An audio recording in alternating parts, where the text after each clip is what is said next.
Siz tezgahlara geçin.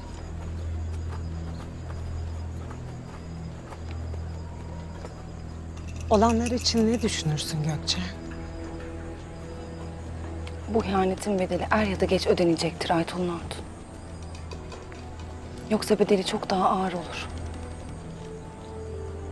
O halde bunu o tatlı diline Tuğtekin'e anlat. Abin Ertuğrul'a hala öfkesi çok büyük. Hadi git. Eminim yanında olursan kendini daha iyi hissedecektir.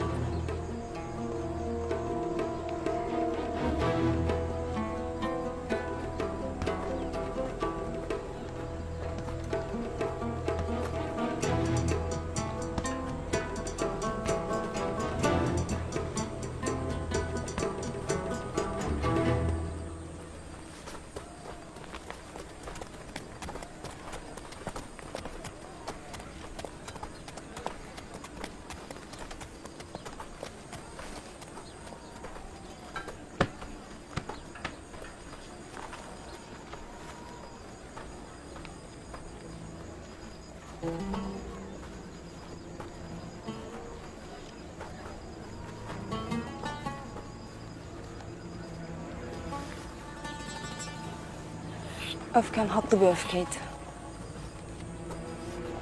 İhanete uğradın. Haklıyken kendini haksız yere koydun.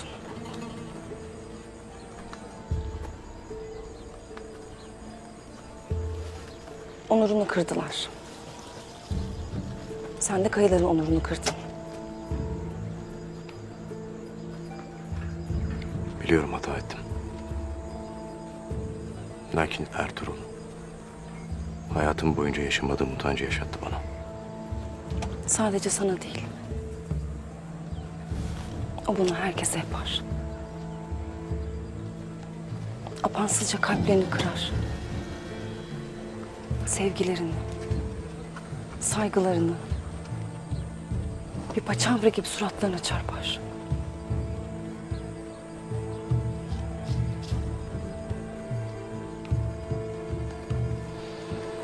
Sen neden bu kadar kızgınsın abine? Çünkü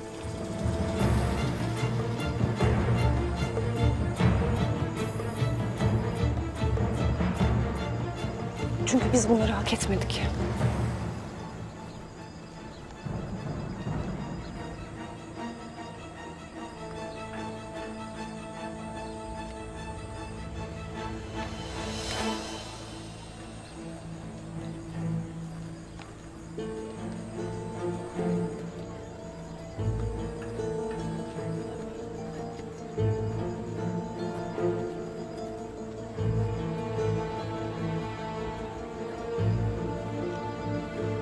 Bitsin bu didişme.